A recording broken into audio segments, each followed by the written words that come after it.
Steve Dangle Podcast. Powered by Sports Interaction. Want to bet? Back at it. S-D-P. The Steve Dangle Podcast. With your hosts, Steve Dangle, Adam Wilde, and Jesse Blake. Let's go! We have a lot of good sports stories to talk about today. We got, a Canadian winning the Canadian Open for the first time in 69 years. Nice! Which is a big win for Live Golf, I think. I think shut up. Live really won this weekend. Congratulations to them for merging, buying the PGA, and then also having such an exciting finish. Congratulations, Live. Always good when the little guy gets one. Isn't it? Isn't Nick that Taylor, nice? too. Isn't that? Yes, exactly. I guess he won too. We got to talk about Game 6 of the Stanley Cup Finals and a little bit of Game 5. But I also want to Game ask 4 and 5. I want to ask this question. You silly. I want to ask this question. And I think this is a question everybody wants answered. Is Baby Gronk the new Rizz King? Okay, so we don't have to hit this now, but we're diving into this. Gray hairs, making sounds every time I get in and out of the car, bad back. Nothing has made me feel older than seeing 1,041 Baby Gronk headlines. Mm-hmm. And not having the slightest clue who this fucking person is. But is he the new Rizz King? And this is what you need to know. Oh. Like, what would even qualify you to be the next Rizz King? Jesse, I have all the videos for you if you'd like them. That's okay. It's okay? You don't need them? We don't need more Baby Gronk. Oh, no. We're firing up this video. Get ready. Listen. Get ready. Is he dating Ice Spice? He is not dating Ice Spice. She's relevant. Like, I know of her. I've heard her voice. So, if you don't know what we're talking about, if you're not on TikTok, Jesse, I just sent the video over. Please play. Please play this video. This is from a TikTok account called Hoopify. And everybody, it's really not about the story. It's about the way this guy delivers the story, if you know what I'm saying. Sometimes when you have a story that is ridiculous, it's made better by somebody who's not great at delivering it. And this guy he's the guy that narrates is he the new Rizz King? Oh, no. Okay, so here we go. Start us off, Jesse. Libby just convinced Baby Gronk to commit to LSU. Baby Gronk is the #1 college football prospect in the country. He averages 300 yards and 5 touchdowns a game. On his visit to LSU, Libby rizzed him up. Libby even hugged Baby Gronk. He might be the new Rizz Who's King. Libby? Do you think Baby Gronk will lead LSU to a national championship? And this guy gets hundreds of thousands of views, just in case you're working real hard on your TikTok account. Does he have to make videos under threat? So here. I'll just. Do you think Baby Gronk will be the new Rizz King? Rizz King? What? What? A still of his face. Oh, Still of his. Give me a little more of a smile. A little more of a smile. Do you think Baby Gronk will be the new Rizz King? Leave a comment and please don't hurt me. What the fuck is going on? He should be holding up a newspaper like I'm okay. Like it's this date. I'm still alive. Like what on earth? What on earth is going on? And also, how is a child? Steve, do the open mouth one. Do the open mouth one. Can you do that? Open mouth, higher, wider. I want to see some bottom teeth. There we go. Yeah. Oh, what is happening? So I got another video for you to play, Jesse. So I just texted it over to you. I know. And who's Livy? We still haven't. So Livy is apparently an LSU gymnast that is extremely popular on TikTok because she can do crazy gymnast shit, as one would expect, right? Yeah. And so she's recruiting, I think Baby Gronk's like 10. And he's a kid What who's is this child's name? I don't know. It doesn't matter. It's Baby Gronk. Baby Gronk. And he is for sure averaging 300 yards a game and 5 touchdowns. See, that is like legit. So this is an update on Livy and Baby Gronk. So if Jesse, when you play this bad boy, you let us know when you're ready to go here because their relationship has progressed, you see. Okay. Livy and Baby Gronk just stole Livy from the Drip King. On his visit to LSU, Baby Gronk rizzed up Livy and they started dating. They are so in love, Baby Gronk got Livy's name tattooed on his arm. Is Baby Gronk the new Drip King, or is Livy just using him for clout? Yeah, but is this guy smarter than all of us? Is he smarter than us? He's way smarter than us. Does he know, like, if I say these ridiculous words together, I'm going to get a lot of views on my TikTok account? Jesse, I think you're bang on. He's smarter than us. Bang on. This guy's smarter than us. He made this fucking hockey podcast. Dude's way smarter than us. Yeah.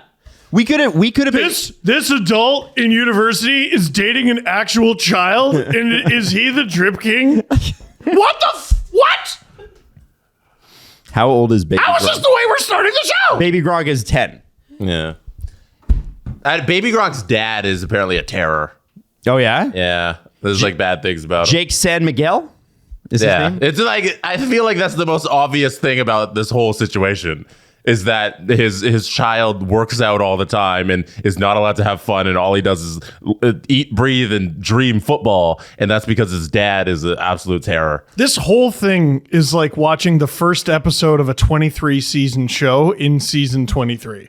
You guys are just beginning conversations like I'm supposed to know who all these people are, and I have no idea who any of them are. Reports suggest 10-year-old Baby Gronk earns approximately 6 digits annually through endorsements. Endorsements? Yeah. Yeah, Baby Gronk doesn't earn anything. His parents are earning it. Yes. I just hope they put it in a trust for him. Yeah. And I don't know I think we got a LeVar Ball situation where it was the worst of LeVar and not like the one where he developed a couple NBA player kids, which is kind of cool to do. Yeah. But we got a situation where we got a dad who's making his 10-year-old son become a viral star and play football all the time. Right. When I was 10, I wanted a Tamagotchi, and I begged my parents for one, and I finally got one when they found one that someone lost at the park.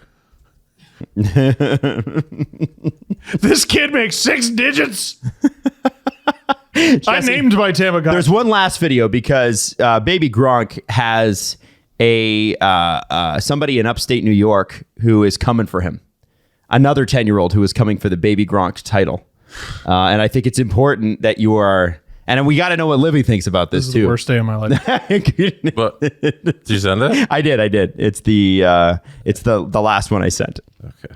The day Charlie died when Leo was a week old had nothing on this. What do you mean? What? That was a more joyous You day feel than worse this about experience. Yeah. All right, here we go. And this guy who is definitely way smarter than us. Listen, if we shot shows like this, we'd be done already.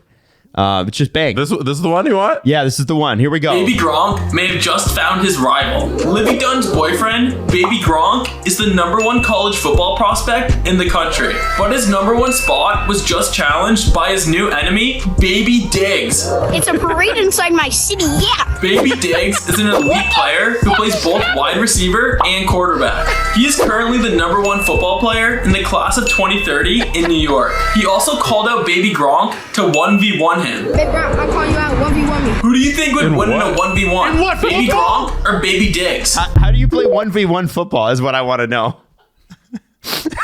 That dude's a genius. The fact that he's calling this kid the #1 football player in the 2030 class. That's fucking awesome. And saying this Livy is this person's girlfriend in the Boyfriend. same way that Rachel McAdams was my girlfriend in high school. Right. Yes. Yeah, how old is Livy? She's probably got to be 20. 21 maybe. I don't know. 20 years old. 20? Yeah. There you go. Baby Gronk's girlfriend, Livy, might be rizzed up by Lil Diggs. And who knows if Lil Diggs will take over as the #1 prospect at LSU. Yeah. He records this video and it's like, no, this sounds too good. What I'm going to do is put on my backwards hat and record this inside the plastic tunnel at a park. Okay, Steve. Yes. Define Rizz. Rizz is, as I understand it, oh yeah, everyone wants to hear a fucking 35-year-old. No, this is why I'm asking you. I guess the equivalent would kind of be game. Yeah. Kind of like you got game. You sort of like a peel, basically. Suave? Let me do something simple for you. Suave. Charisma. Riz. That's where the word comes from. Oh, I didn't pick up on that. Damn. I did not. Maddie didn't know that. Yeah, Maddie. You Translator, know shit, Maddie. Old. You know shit. Old. She's old. Maddie, how old are you? Turning 23. She's 20. Turning 23. These are your She people, still Maddie. says turning in the age. It's tomorrow. Yeah. Birthday's tomorrow. Happy birthday, Tomorrow. Maddie. Happy birthday. To the Rizz Gawd. To the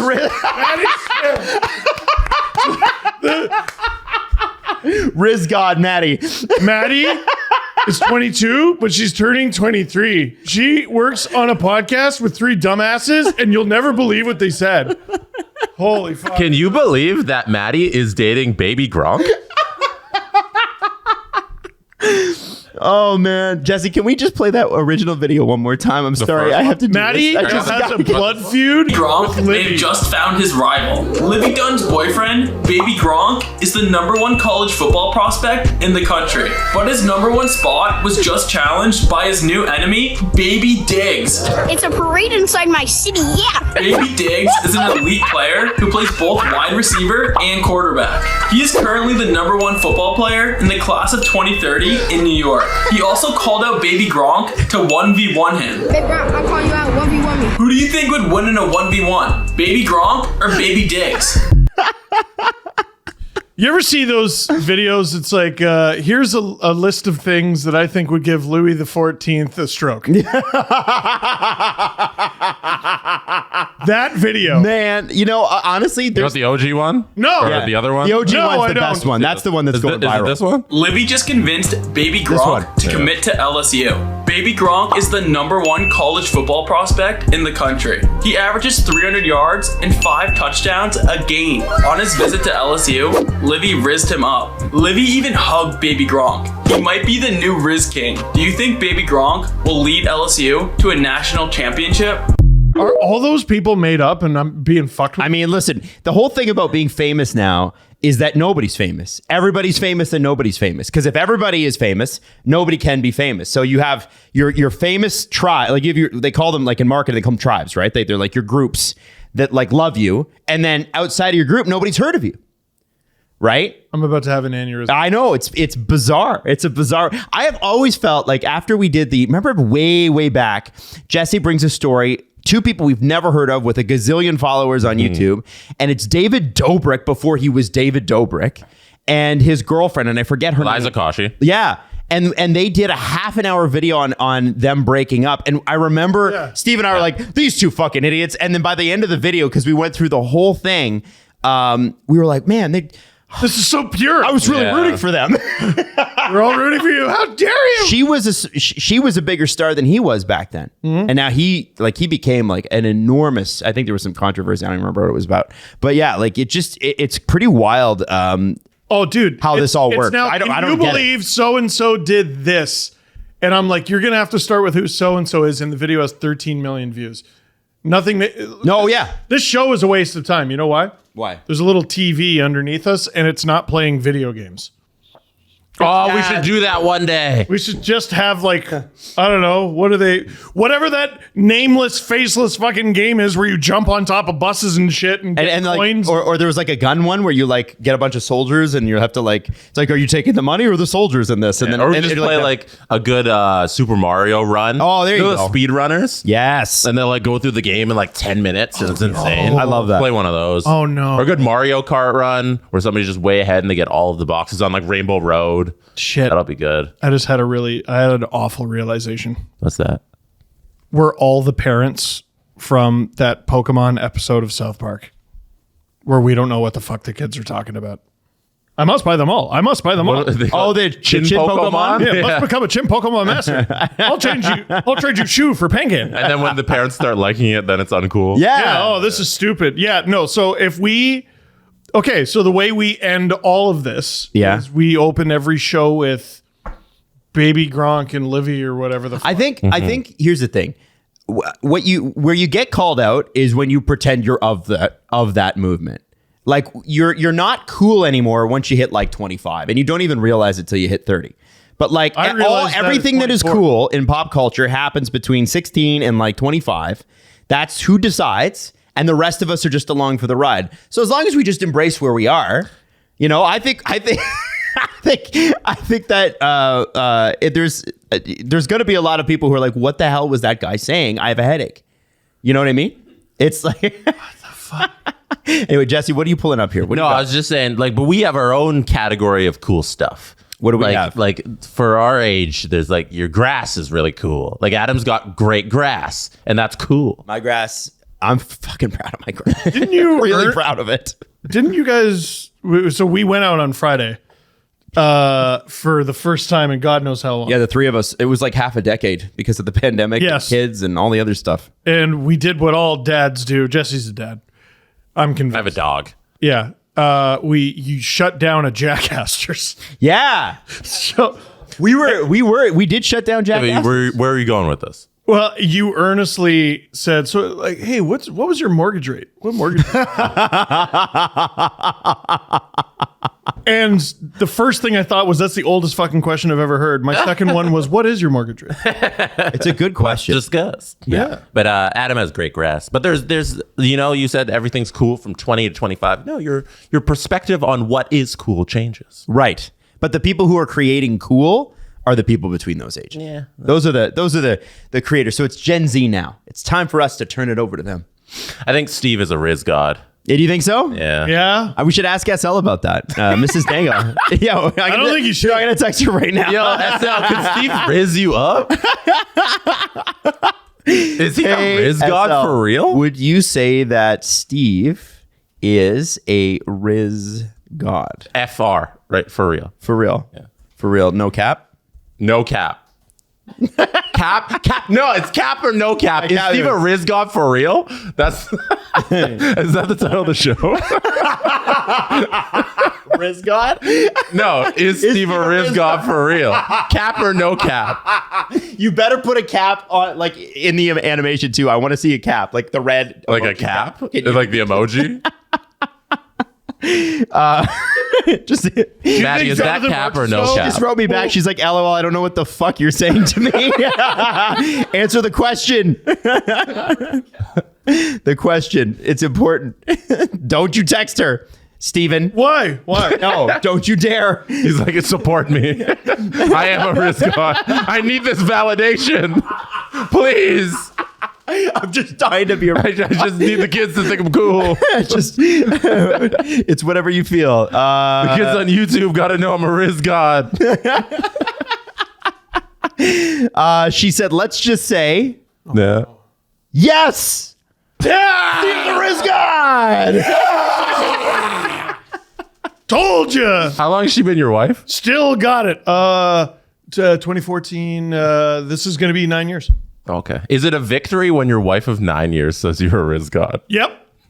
Is that a win, or I think that's a win. Is that just kind of sad? How long have you been? She keeps being interested in him. He must continually be a Rizz Gawd. Yeah. That's good. You know? I want Rizzing her up. all the husbands and wives to go home today and ask your partner if you are a Rizz Gawd. You know what? We should find out. We should add that to the marriage vows. Do you promise to be a Rizz Gawd for the remainder of your life? Do you? So long as you both shall live. I need a Father's Day coffee mug that says Rizz Gawd. You're gonna get it. There's gonna be. Oh yeah, Father's Day is coming up. Happy Father's Day. Yeah, that's this weekend. I'm excited. Happy Father's Day to you too. You know what's funny about what's funny about being a father on Father's Day when your kids are this young is that they don't care. They're like, yeah, that's great. Picking my nose, I'm off to play. See you later. Does Natalie or SL, do they get a present for you that's from your kid? No. I don't even remember what I got last year. No, SL doesn't come. It's like, oh, this present's from Leo. Yeah. And like, no. Oh, it's a PS5. And you know very much he did not go to the store and buy this with his 9-year-old or his 4-year-old body. I have this many. Ladybugs are red. And they just walks out. So they don't do that? No, they don't do that. I mean, like, I get a happy Father's Day and that sort of thing, but like okay, this is a bit of a weird quirk in my personality. Steve summed me up perfectly a few weeks ago. and I was in my dark, sleepy haze, still doing the morning show. But he said, we were talking about my birthday, and Steve's like, what do you get for the guy who wants nothing? I don't like getting a bunch of stuff for my birthday. I don't like getting a bunch of stuff for, holidays or whatever. So like, a card is nice, and that's all I really need. Because beyond that, I feel like I've always felt like, what are you getting me stuff for? I can, I prefer just not to have stuff. I got my own money. I'm also just minimal that way. Like, I just don't want to own a bunch of crap. I think you could get Adam a Rolex and he would throw it away like someone handing you a flyer. I would take a Rolex. In the middle of the I would take a Rolex. No, Getting into watches. No, where would you put it? They're really expensive. He would leave it on his desk for like a year and then remember he has it a year later. Probably true. That's probably true. Hey, listen, let's talk to Dave, and then let's talk. Would you want to talk hockey or golf first? No, definitely hockey. Okay, we'll go hockey next. You're welcome, everybody. First off, hockey. What are you talking about? we're going to bring Rizz Gawd Dave on next. You can bet that with David Bastel. Brought to you by Sports Interaction. Get in the action and make a play. 19 plus. Please play responsibly. Dave Bastel joining us. And Dave, I wanted to start off with a message from Cameron. Oh. Cameron said, hey, I just wanted to thank you guys for recommending Sports Interaction. I like Steve, like to make $2 bets. Okay. Now, he sent me a shot of his, and it was a pinata pick. And he put $2 down on Nick Taylor, who came up in his pinata pick to win the Canadian Open. It paid out $269. 72 feet away. Yeah.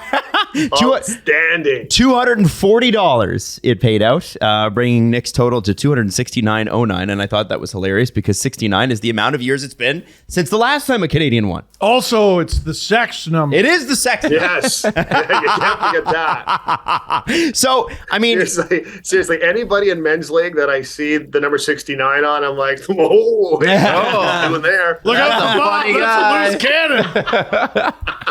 Ref, keep your eye on that one.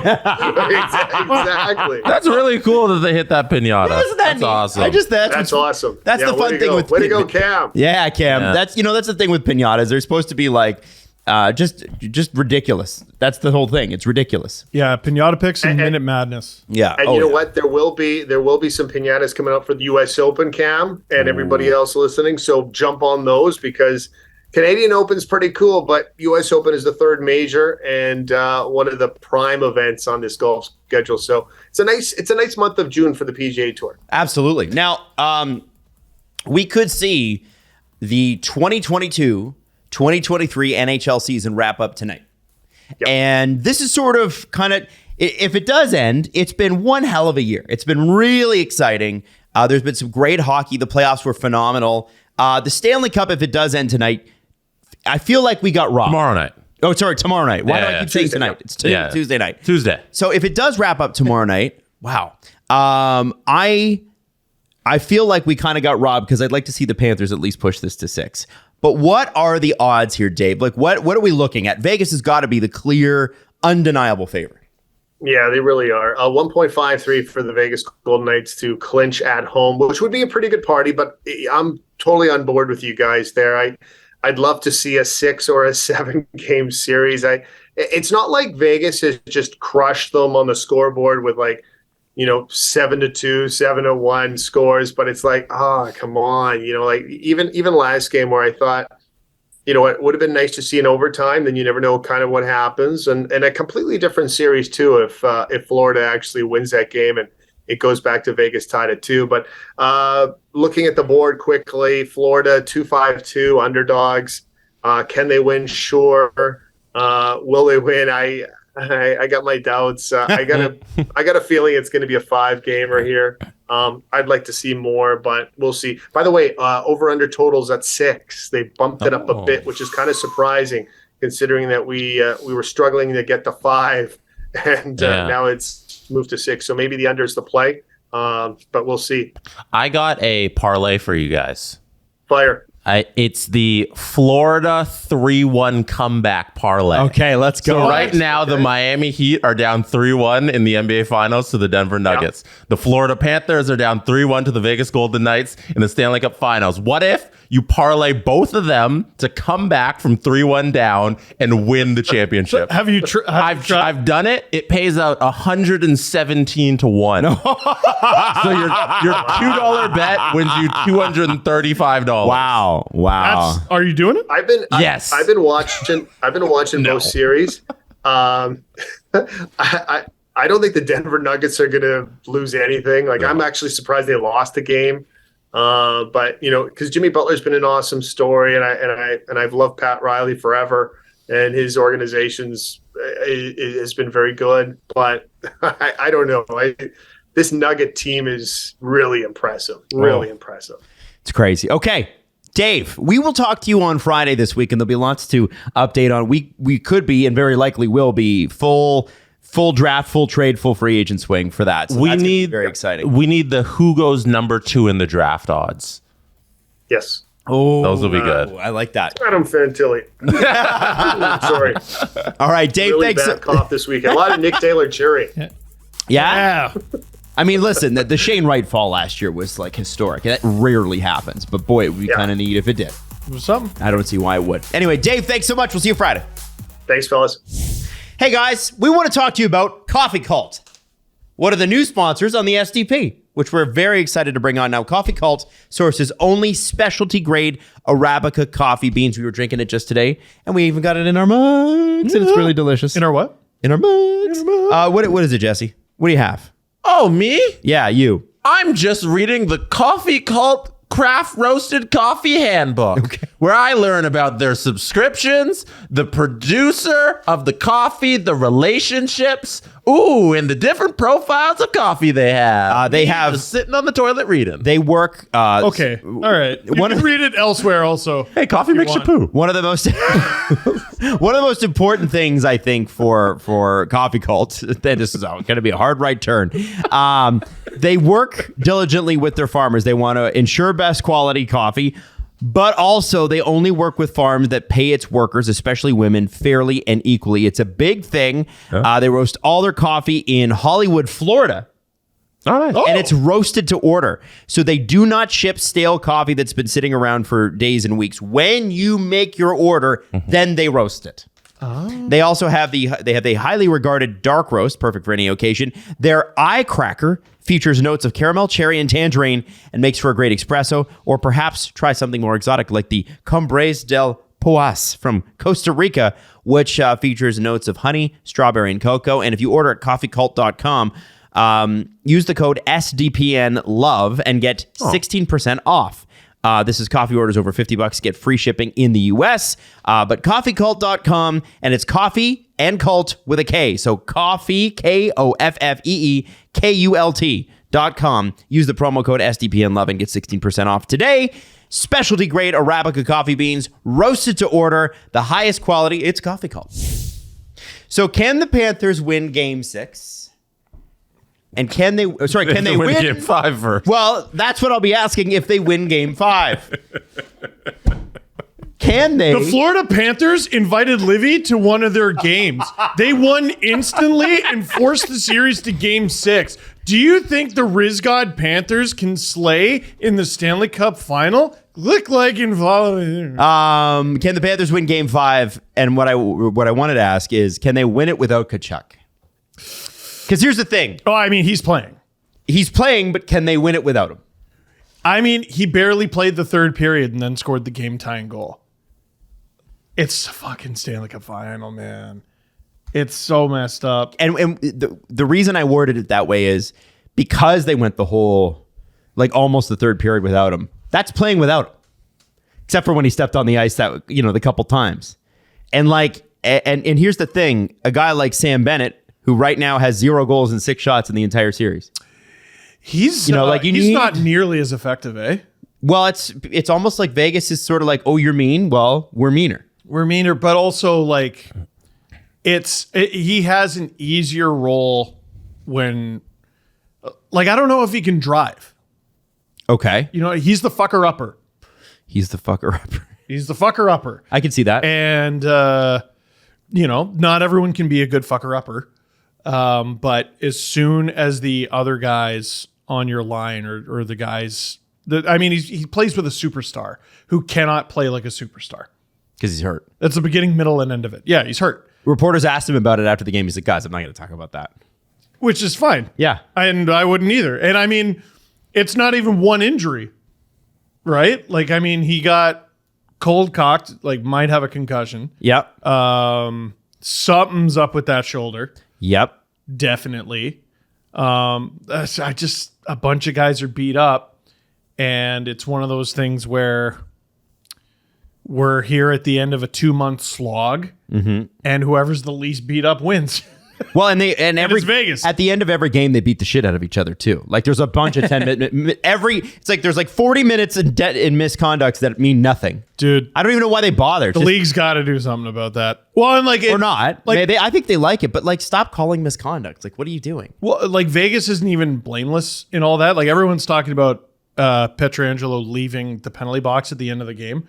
Game's over. To my understanding, he's allowed to do that. The game's over, but I am fairly certain he kicked Tkachuk.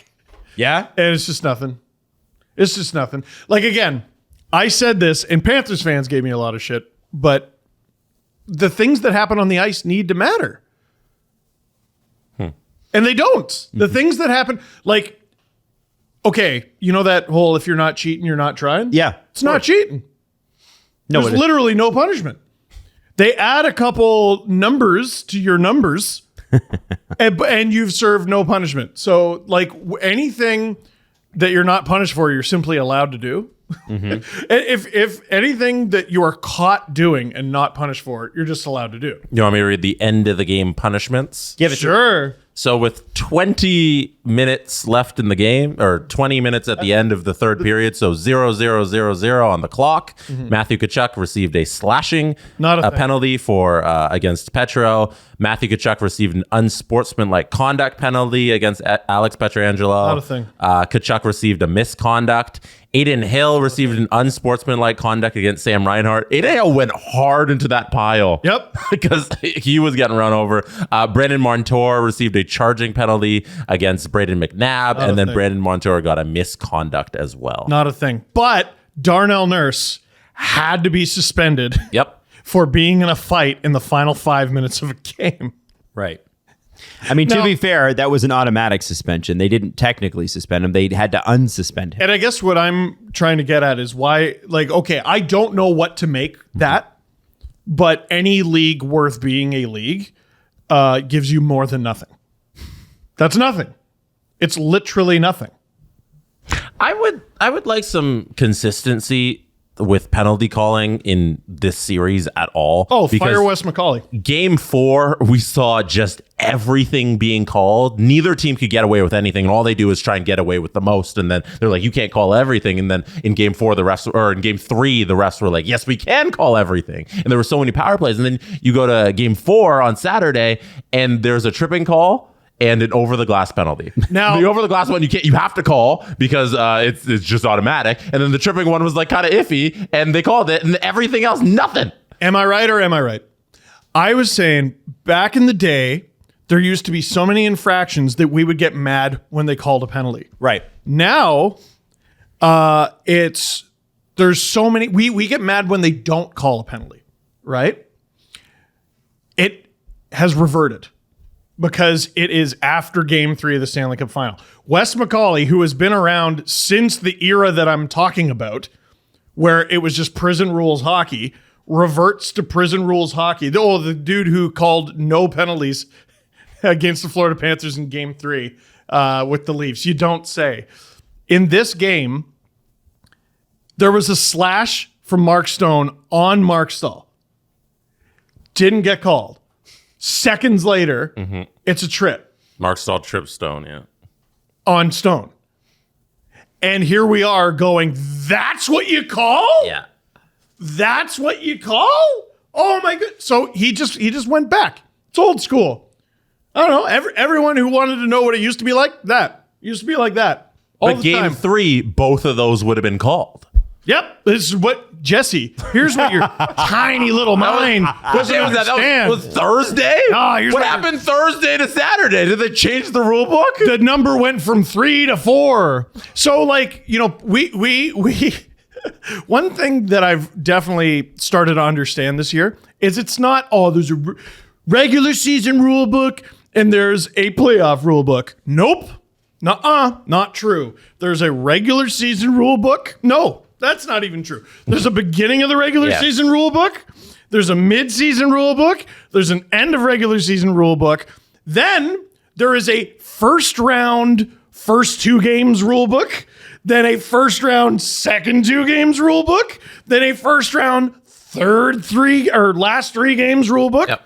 Second round, third round, fourth round. Mm-hmm. It's how do you build a team for success when the National Hockey League is actually about 15 different sports? You build the Vegas Golden Knights. Yeah. Who have been fantastic with playing this kind of hockey. Every kind of hockey. They can play fast. They can grind you out. They can play along the boards. They are huge, and they can be very violent. Like maybe they can play every kind of hockey, and that's why they're going to win the Stanley Cup. I think we overthink this whole hockey thing. Like get 2 or 3 goalies. They had 5. 3 or 4 guys who can score, and the rest of the team just make sure they're big as fuck. Mm-hmm. Like I think maybe we overthink this. Yeah. No, last Saturday they go out and their goal scorers are William Karlsson and Chandler Stevenson. They found a way to win with the other guys in the lineup. It wasn't Stone, it wasn't Marchessault, it wasn't Eichel this time. I love how those are the other guys. The other guys, the guys who've been around forever and were the stars of the last playoff run. Stevenson, 10 goals. Karlsson, 11 in these playoffs. Vegas is so deep. They're extremely deep. So deep. And do you think that has anything to do with them just playing with the salary cap like it's a toy? Hey, why don't other teams? They went for it. They didn't do anything illegal. All they did was take these huge swings with all of these trades and made a bunch of players unhappy by shipping them out after they got here, shortly after they get here, and not holding on to any draft picks. But that's whatever. They went out and they made all of these big trades and they make these big swings and they kept some guys around and they got really lucky with a bunch of different goalies and they took these chances and it all paid off. I got a question though. I bet it's stupid. It's probably dumb. Is it about Rizz? It's not. I want to know because it's a copycat league. Let's look at the factors that led Vegas to where they are. Forget if they win the series or they don't win the series. They're up 3-1 in the Stanley Cup final. People are looking at them and going, what did they do to win? Because you should do that. Sure. What did they do to win? Okay, so Jesse, you mentioned it. They played with the salary cap like it was a toy, right? They within the rules. Shipped a bunch of guys in and out. Mm-hmm. If there was a shiny toy that became available on market, Pietrangelo, Jack Eichel, Mark Stone, who else? Robin Leonard, who has not played this year and may never play again. And how'd he get there? Leafs. Oh, yeah, that's right. The Leafs traded. Went from Chicago to Toronto to the Leafs in a 3-way deal. Never even got a jersey, poor guy. Leafs legend. I look at that and I'm chief among us who said, like, what the hell are Vegas doing? Like, they're alienating people. But if they win, that's all gone. Yeah. No one cares. Yeah. And by the way, it's still Vegas. Everybody still wants to play there because it's Vegas and it's warm and the housing's cheap and it's fun and they put on a show every game. You must feel like you stand like 1,000 feet high when you come out of that dressing room. The way that they get that crowd in. Because that's how tall you are. That 100%. I'm wondering what parts of this are repeatable with other franchises. I wonder if teams get a little more hardcore with loyalty to players. And I always think about the Leafs. The Leafs have been very loyal to their guys. Yeah. They have been very loyal to their guys. Painfully so. They have fucked with the cap for sure, but they stopped doing it. They used to they'd always have like a Dave Clarkson or a Nathan Horton contract on there. Yeah. They kind of stopped. Montreal's doing it big time now. They may get rid of Muzzin's contract. They make why are we getting rid of it? Let's just I don't Well, I'll need CJ to come on with his BA in capology or whatever, right, to explain it. What parts of these are repeatable? So Vegas is big as hell, but the problem with trying to replicate teams that are big as hell is teams often forget that they need to be big and good. That's the 2011 Boston Bruins set this sport back Set it back, because everyone tried to be them. And what no one discovered for half a decade is only the 2011 Boston Bruins could be the 2011 Boston Bruins. There's a reason we still talk about them. It's because they were all on the same team. All the big good guys. And any Canucks fan is watching this right now and going, yeah, I think you might be leaving out the part where they got to beat the fuck out of all our players. And they haven't changed the rules in that long, right? It's just the universal, you're allowed to beat the fuck out of your opponent in the Stanley Cup final. It is what it is, bro. So what else is repeatable about what Vegas has done? Well, how many teams go into a year with Aiden Hill and Laurent Brossoit and whoever else they had lined up to be their goalies this year and go, we have a shot? People are, I think, going to understand that. Well, this is why I think Connor Hellebuyck could go for a shitload, because the goalies who can play 60 games are unicorns. Yeah, and that used to be pretty normal, but it's not anymore. There's two. I think there's two. Connor and? Hellebuyck and Vasilevsky. I think there's two. Not even Shesterkin? Nope. Okay. Nope. And it's nothing about him being good. It's about durability, right? It's not just playing 60 games once. Cam Talbot played 73 games once. Ooh. I know, stupid. You gotta play, and I think Brossoit was his backup. You gotta play 60 games 3 consecutive years, right? Those guys are unicorns. So you're going to see a lot more tandems. You're going to see goalie systems at least 3 NHL goalies deep. But also the loyalty thing you mentioned is interesting, because I was listening to the Chris Johnston show. Never heard of him. On the way in, and I'm extrapolating a little, but they were talking about what you were talking about with Austin Matthews' contract and how it's probably going to be shorter. What CJ was pointing out is that's going to be the norm. Like, and guys are wanting out of, Pierre-Luc Dubois wants out. Alex DeBrincat wants out. Matthews doesn't want out, but he wants a shorter deal. Guys are going to want shorter deals. It's going to be a more NBA style. So players are starting to think that way. Teams, I think, are going to look at Vegas and also think that way. And also the Florida Panthers. Like, Jonathan Huberdeau was a cornerstone of that franchise. Mackenzie Weegar was there forever. And they traded them in a big, bold move for a star young player. Not terribly unlike, the guys I just mentioned. I would take Tkachuk over to Brinkett or Dubois, but you know what I'm saying. Top 6 players of that age are not typically available. Right? Yep. And there's less of tomorrow than there used to be. I've been talking about this for a couple years now. Ever since COVID, everyone's changed their thinking, right? And everyone's a little bit more desperate. How so? People are more desperate to win now. They're a little more bold than they used to be. They're, if COVID hadn't happened, would either of us have quit our jobs? I don't know. That's a good question. I don't know, man. But after being locked inside for like a year and a half, we're all like, Jesse, would you have quit? Would you have quit yours? Do you think? No. COVID had a huge reason as to why I had the ability to quit my job. Exactly. So it's not just a Vegas thing and a don't have loyalty to teams or whatever. Like, I mean, they also made shrewd decisions, right? And they fought tooth and nail to keep some guys. Like Alec Martinez being a Vegas Golden Knight, that looked dead in the water. Like, we all assumed he was traded. It was just a matter of where. And they end up keeping him. And we're like, okay, well, on a pretty nice extension too. Yeah. And we're like, who the hell else are they going to get rid of then? And, poor Marc-Andre Fleury had to be on the receiving end of that. But I think teams are thinking more short term and players are thinking more short term, which is why it's weird to me that trading picks 3 years down the line is gaining popularity. You know what I mean? How does that make any sense? What do you mean? Yeah. Well, like 2025 picks and 2026 picks. So what doesn't make sense about that to you?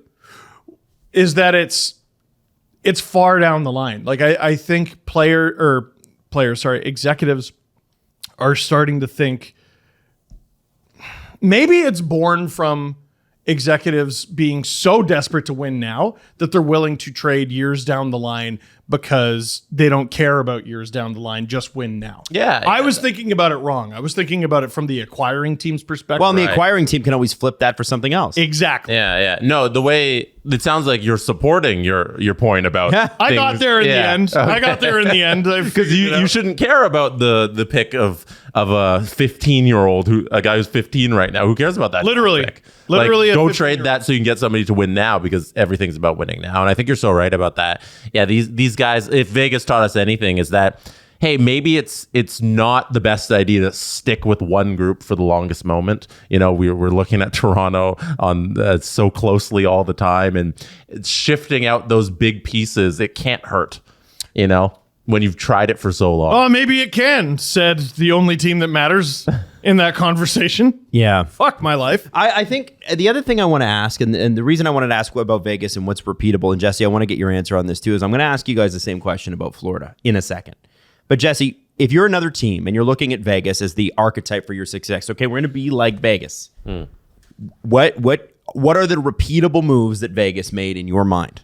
If you look at the Dallas series, one of the things that was surprising was Jake Ottinger struggling. Yeah. And I think a lot of that had to do with the amount of games he had to play this season. And it comes off last season where he's the first-time full-time starter, and then he grabs it in the playoffs and he goes. And then the next season he comes there, he plays, I believe is up close to 60. And then he kind of ran out of gas come the playoffs. There's a lot of hockey.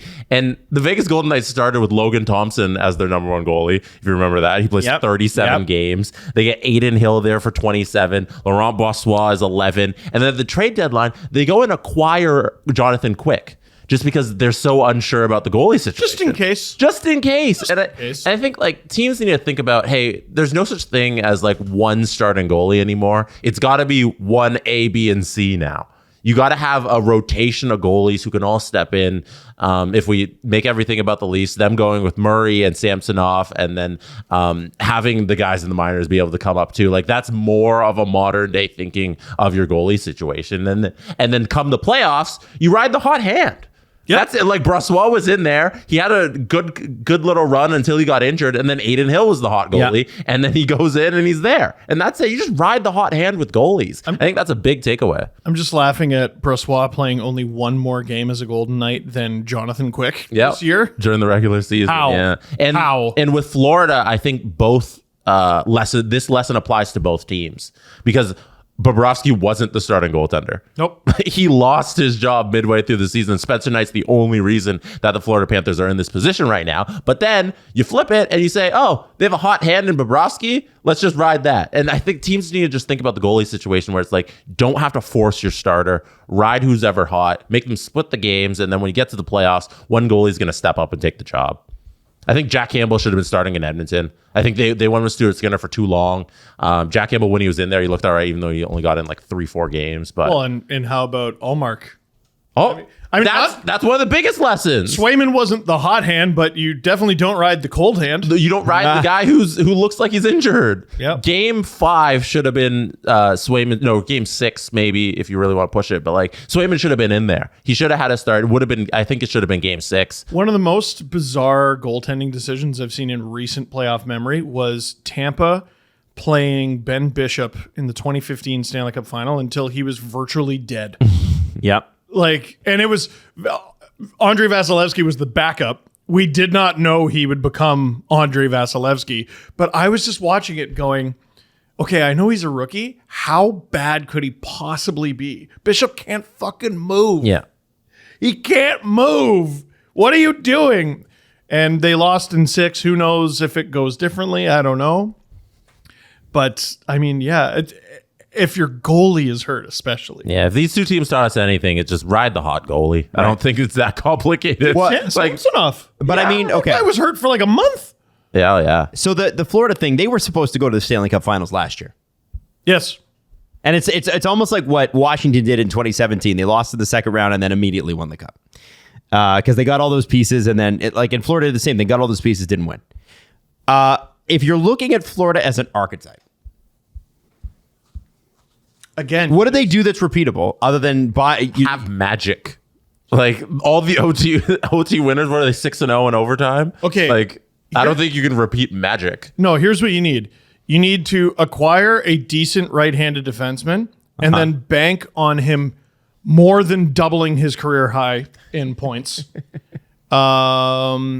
You need Pull off one of the biggest blockbusters of the decade. Yeah, with a unique situation of a young star who doesn't want to be on his team anymore.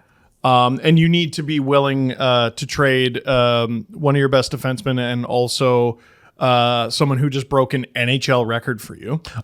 Face the Toronto Maple Leafs so that you have a free square in the playoffs and you really only have to play 3. Yeah, it's true. Like literally, So you only have to play 3 rounds of hockey if you just play the Leafs. it's a free pass to the Stanley Cup final. Literally, this year, 2022, 2022. Yeah, go back to Boston. 2021, Columbus is the only failure there. Boston in 2019. That's 4 out of the last 5 Stanley Cup finalists played the Leafs. Now, is that the Leafs getting jobbed by continually playing good teams, or do the other teams get to make it that far because they play a team that sucks? I like that one. Sucks at playoff hockey. And again, just get a bunch of big old bastards. Yeah. Now, I called Montreal a few years ago. Like, they were not a good team. They were not a good team. Yeah. Straight up. But it was one of those things where it's like, if they ever made it into the playoffs, we know the rules change. They're mean and they have a good goalie. They could do stuff. Yeah. Vegas was atrocious in that conference final. Oh, they were fucking Winnipeg probably was worse. Wasn't a team. And then the Leafs shit the bed. They completely shit. It was such a magical run for Montreal. Oh yeah, it was awesome. Oh shit, I forgot about Montreal and all that. Yeah, there you go. What? No, because I said Tampa twice instead of Montreal in 2021 when I was talking about Cup finalists. Oh, I thought you were talking about Montreal. No. Oh. Anyway, no, I was. No, because you said Montreal. Yeah, you said Montreal had if they got in. Yeah, Jesse, I'm sorry. listen. I can't pay attention to one topic. I need to go see a doctor. All right. Anyway, wait, where was I going with all that? The problem with Florida is if you're gonna build the Florida Panthers, the fatal flaw of the Florida Panthers is they shouldn't have made the playoffs. This is the thing, right? But they're going to be teams. This is, the 2011 Bruins had an outsized effect on the next decade of hockey in the NHL. Yeah. You either became them or you became the anti-them, and neither were good enough. Like, no one became the Red Wings. No one became the Penguins. No one became the Blackhawks. Well, because with the Red Wings and the Penguins, you thought these things, and this is why I keep asking, what's repeatable? You can't repeat Sidney Crosby and Evgeny Malkin in consecutive draft years. You just can't. But for some reason, everyone looked at Milan Lucic, young Milan Lucic was an actual unicorn. Oh, he's crazy. And they said, we can do that. We can find that. Yeah, they didn't try to find Bergeron or Marchand. No, the huge dude who can stand in front and bang in 30 and beat everyone's ass. We need a dude with an amateur boxing background, literally. Yeah. It's sort of funny that Tyler Seguin was on that team and he got no play. Bergeron, Marchand, Lucic, and Chara, and here's 21-year-old Tyler Seguin. They're like, what a disappointment. We got to trade him today. They traded Tyler Seguin the way Adam Wilde treats every gift. They shouldn't have had him. No, they shouldn't have had him. It's because they traded Phil Kessel and got the 2nd overall pick, and they were celebrating that for a minute, and then they were like, oh, what do I do with this fucking thing? What do you mean he's got to learn stuff? I hate that. This is stupid. Sagan had a disappointing playoffs in 12-13. He did. He was, if I remember correct, I want to say he set an NHL record for most shots in a playoff without a goal.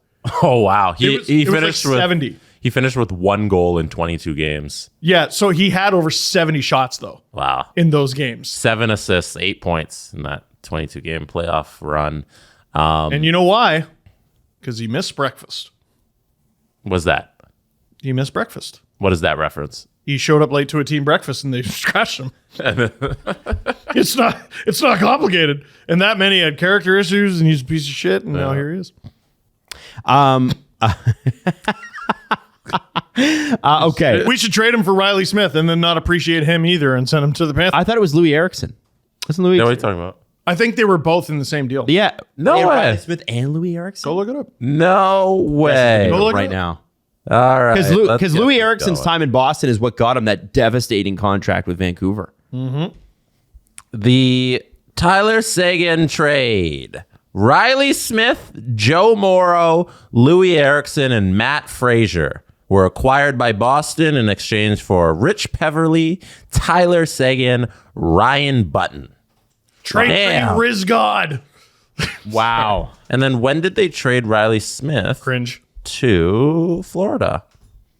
Riley Smith went to Boston in the Seguin deal, and then the Panthers acquired Riley Smith and Mark Savard. Savard, I think, was just the contract. For Jimmy Hayes. Wow. Jimmy Hayes? Wow. Jimmy Hayes was good, but Jimmy Hayes for Riley Smith and Mark Savard. And Jimmy Hayes was the ultimate, he was a great Boston Bruin. There's no question.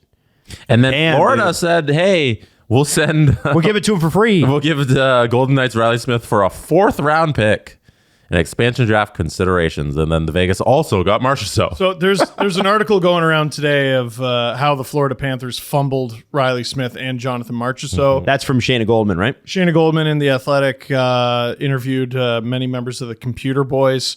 But the Florida Panthers were not the only team to fumble Riley Smith. Yep.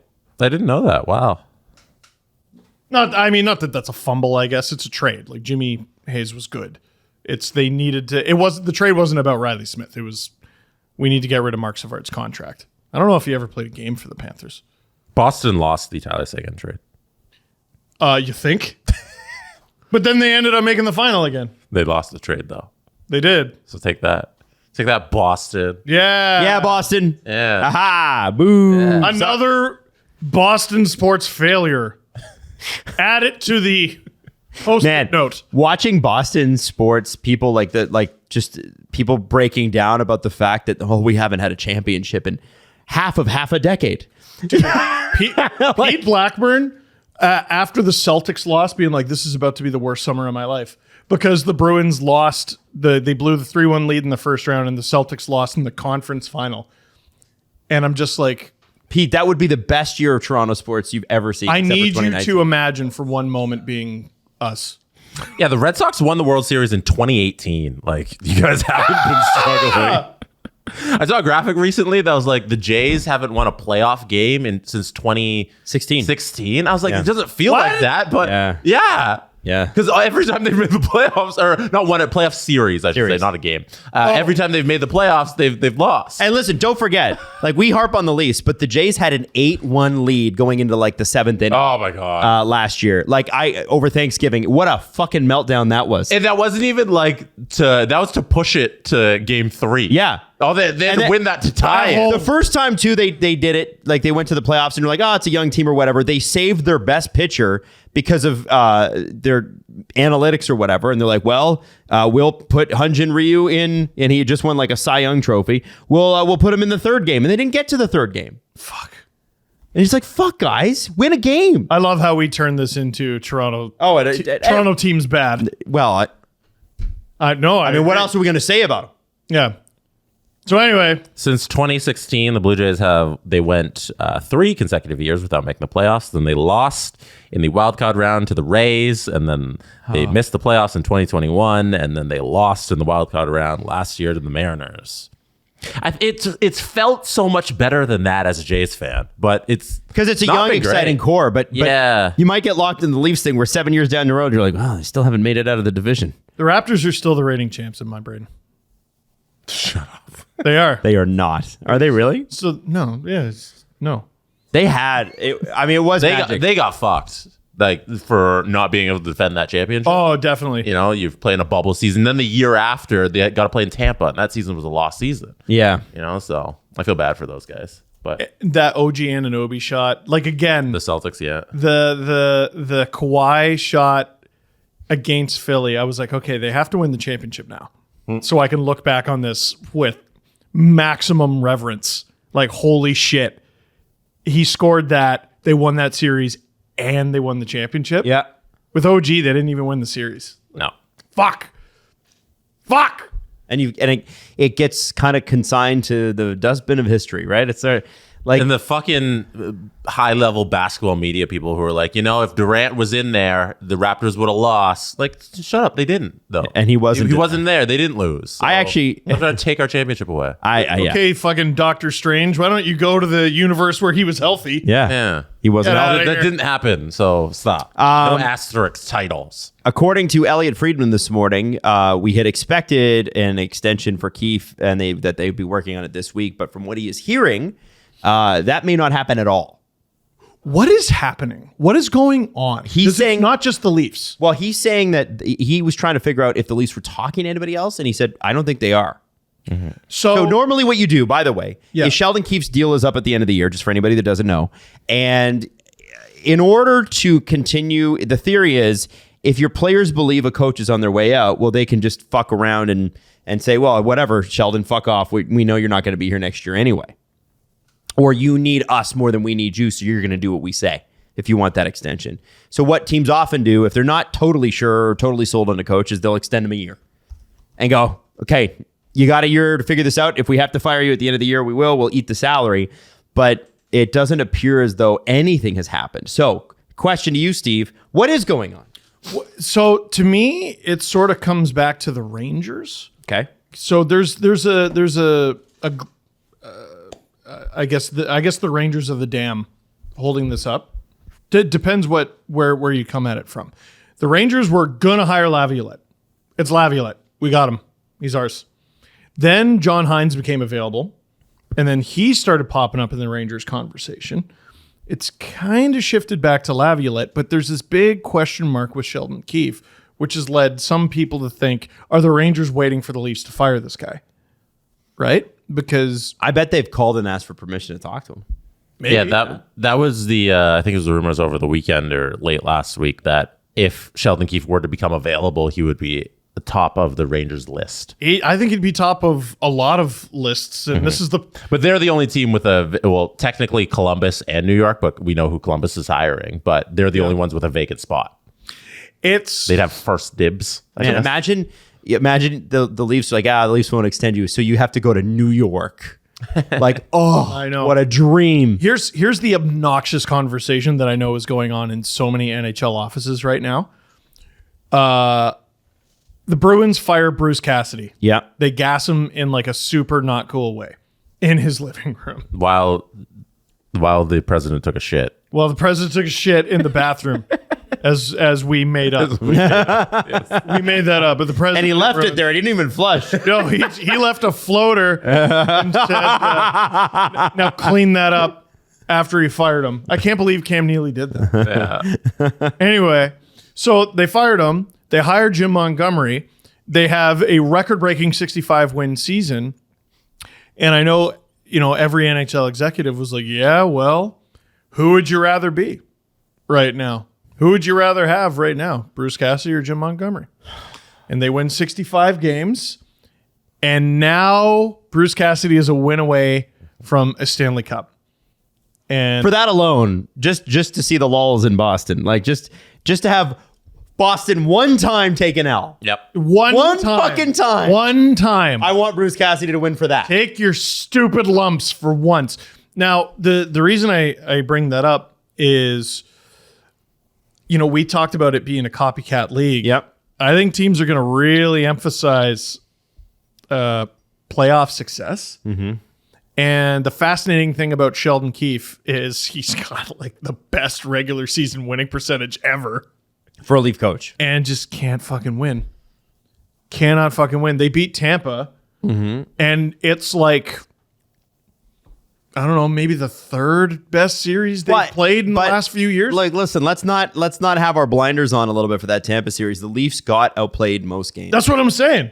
It's like you could argue the Leafs were better last year in 2022. I look at the 2019 series with the Bruins. They were great, except for motherfucking Game 7. Mike Babcock Even sick. playing Austin Matthews 18 minutes. So We must save him for the next game. Adam and Steve, if you're the son of the Boston Pizza franchise owner, I'm rich! so you're Brad. I have to work! You're Brad for a living. I don't need this stress in my fucking life. Why am I working? Yeah, I'm on a boat. I'm going to be on a boat, and I'm going to be golfing and driving a Ferrari. Italy? No, I'd be driving my if I had $700 million in the bank. Remember that guy that pulled that McLaren into his fucking condo? You. Yeah. That would be fucking me with a Senna. I would want a McLaren Senna for $1.2 million In your condo. I want it in my goddamn condo. I'm Jim Treliving's other kid who doesn't do shit. You know how much Brad Treliving loves hockey? Yeah. That dude played in the minors. He didn't need this shit. No. He's an actual heir. He was probably like with a billet family, making $200 a week for food. For the Columbus Chill. This dude was playing for the Columbus Chill. This dude was riding a bus in the WHL. For what? For what? Go to any university, get a BA in business, and run Boston Pizza. So No, he loves hockey that much. question I was going to ask. What? Well, you guys assume the body of Brad. You are named new general manager of the Toronto Maple Leafs. MLSE appoints you to the title. You look at Sheldon Keefe and you say, hey, what do I want to do? You got three options. You fire him, you extend him, or you play out the contract. A, B, or C, which one are you going with? So getting into their brains, they don't want to pay people not to work for them. If you have carte blanche to do any of those three decisions, which one are you making? Not what you think they're going to do. What would you do? What do you think is the best course of action? Extend him another year, but if he gets stuffed into a locker in the playoffs, then you know your answer. I unfortunately get another mind in there, and it's not about Keefe being bad. Which mind? That's a great question. Isn't that the $1 million question? My issue is I don't know if this is the year I would do it, but we know they don't like paying coaches and other people to not work, right? Like they did for Babcock. So we sort of established that you need to give coaches a year extension or whatever, at least, so they're not a lame duck. So do you fire the guy and pay him to stay at home or not work for you now? Or do you extend him at a bigger number, give him a raise, and pay him that number to not work for you? Plus, if the Rangers do hire Keefe, then you're not on the hook for the money. Ideally. So, I mean, this sure seems to be the time. But here we are, June 12th. We don't know who their coach is. We don't know who is staying. We don't know who's going. And this is what happens when you fire your GM like 5-6 weeks before the draft. Yeah. Adam, do you disagree with firing Sheldon Keefe? Yeah, I do. It's shit. Why? I think your problem. I think it would be. I take every disagreement personally. You should leave a comment. STPN, how fucking dare you? No, I'm kidding. What's up? No, I think that he has had unprecedented success in the regular season. You can't blame him for their playoff failures when he listen, I was really hard on him. I remember game 1 versus Tampa. That first minute was a fucking disaster, and that is completely on Sheldon Keefe. He has players on that team that he is obsessed with. I think we have a general manager who is also now not obsessed with those similar players, and maybe Keefe not having the security of Kyle Dubas there, because there is no doubt, right? Kyle Dubas hired him in junior, hired him in the AHL, hired him in the NHL. There is security between the two of them. They're on the same page, even if they yell at each other, which they do, apparently, or they did. We yell at each other. They have tickle fights. Yeah, Kyle. And I look at this now, and Brad Treliving is the new guy in town, and I would say, listen, you want to remain coach of the Toronto Maple Leafs? Well, you're not going to play Cody Ceci on the right side with Morgan Riley an entire year. You know what I mean? Like that's the kind of stuff where Sheldon Keefe has been a great coach. He's got the numbers to support it. It's a results-based business. Keep him, but I want to see Sheldon Keefe without the security blanket, and I'm excited to see it.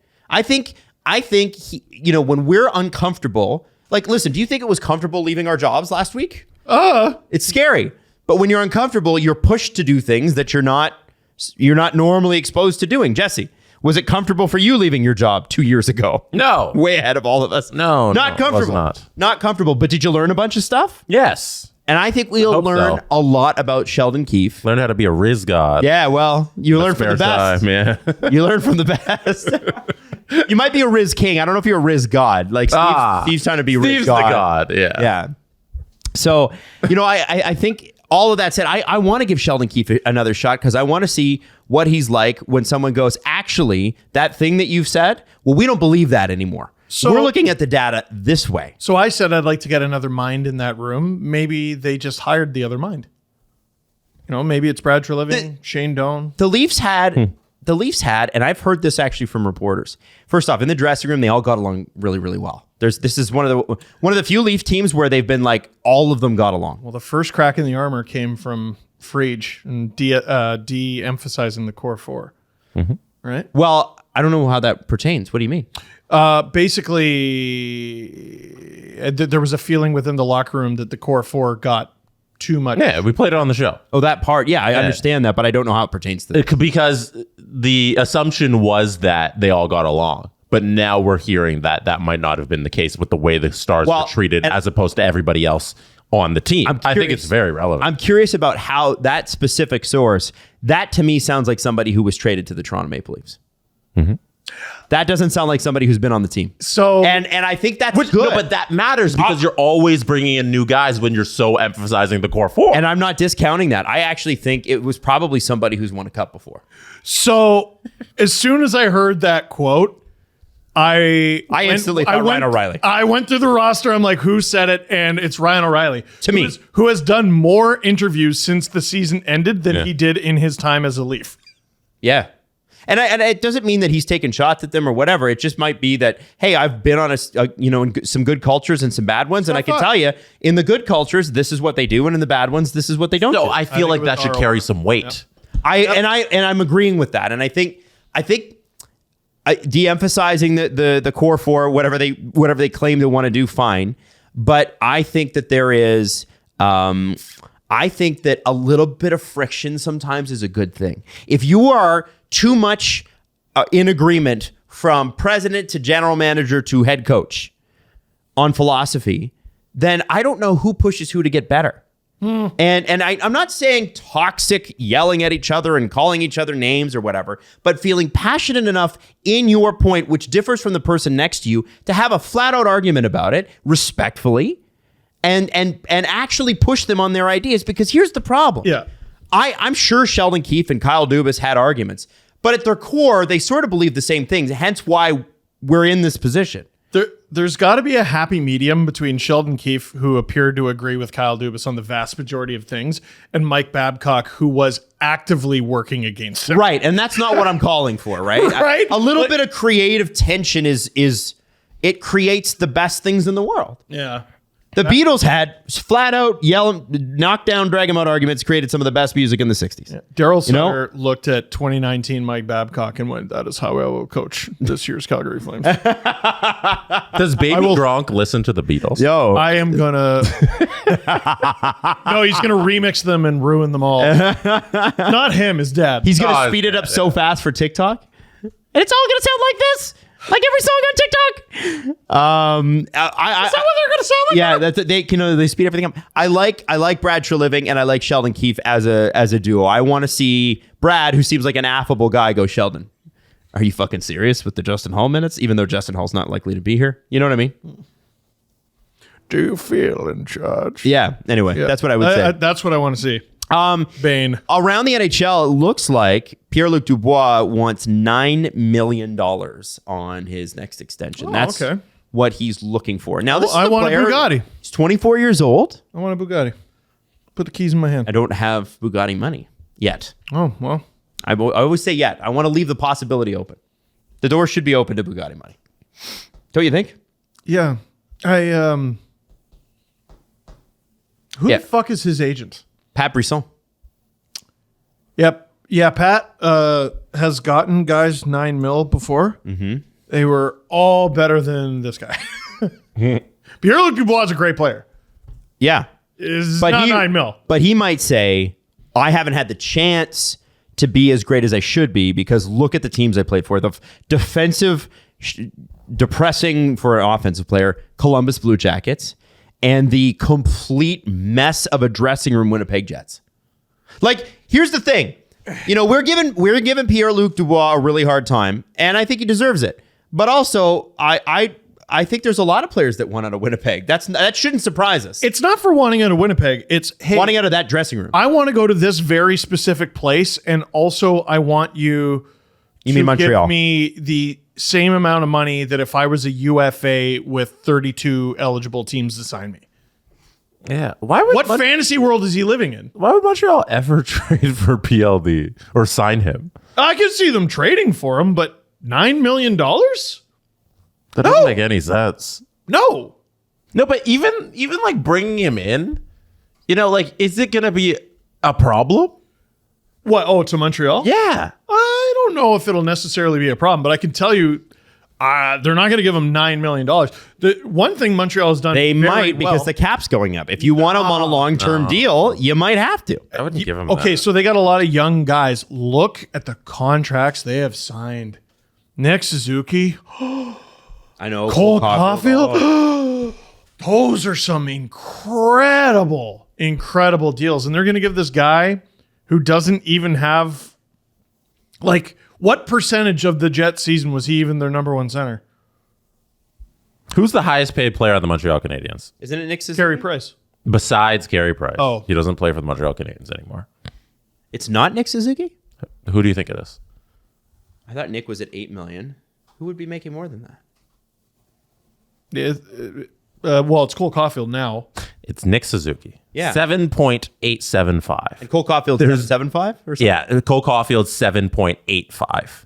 Oh, So they're $25,000 less difference there. One team dinner. There's no way in hell you bring in Pierre-Luc Dubois and pay him $1.2 million more than your highest two players. And Nick Suzuki. Get out of here. Effectively better. No. In my mind. well, Like, then you don't get to come here. Like, that's it. We don't need you.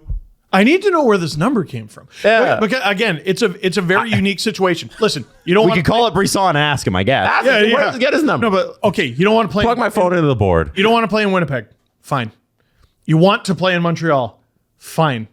But you're asking for pick of the litter money, and you've traded yourself to a very specific team, and they want you because you're good, but because there are essentially no other suitors, you're not going to get maximum money. You're not going to get $9 million. What if he opens himself up to New York and Boston, who are apparently interested, Philadelphia potentially? That's why. So those reports have come out. I don't believe him for a fucking second. Why not? Because it's been Montreal for like a year now. Well, he was And in Montreal yesterday or last year expecting a trade. He wants to be a Canadian. Exactly. Nothing wrong with that. Now there's all these, how is it going to happen? And what's his number going to be? And I'm not going to sign with the Jets. And now all of a sudden, these other teams creep in. He's just using them. Mm-hmm. He's whoever it is, the Rangers, the Bruins. You know what helps is if you pick teams like cap teams with deep pockets. Pick some original six teams that get a lot of attention, deep pockets, drive up the value, and let's see if we can get $9 million. And you know what? Make sure you throw in a divisional rival of the Habs in there. Oh, I like that. Okay. It's all bullshit. I don't think he wants to go anywhere but Montreal, and the Habs ain't giving him $9 million. I'm very interested to see the team that'll take the 1 year on PLD. Because I think there's a possibility, you know, somebody goes out like a Minnesota or Carolina, I mentioned last show. They do the 1 year thing where you get a good center on a cheap deal, and then you let him go to free agency at the end of it. Yeah. He's on a deal this year, though. Yeah. This is what So they go to Winnipeg and they say, we'll take this off your hands for this upcoming season, and then they play it out with PLD, and then you just rinse your hands of it. You let him go do what he wants. Man. It's crazy, isn't it? It's I'm fascinated to see how this ends up. Mm-hmm. Like even beyond him getting traded to Montreal, like it's going to be Montreal. But like if he has success there, we're going to see a lot of players thinking they're Pierre-Luc Dubois and trying to force themselves their childhood team. If Pierre-Luc Dubois ends up in Montreal and has a good, let's say, 5-7 year run in Montreal, is that better for the game of hockey? That a player can just go out and say, I want to go to this destination, and then does it and has success after quitting on 2 teams?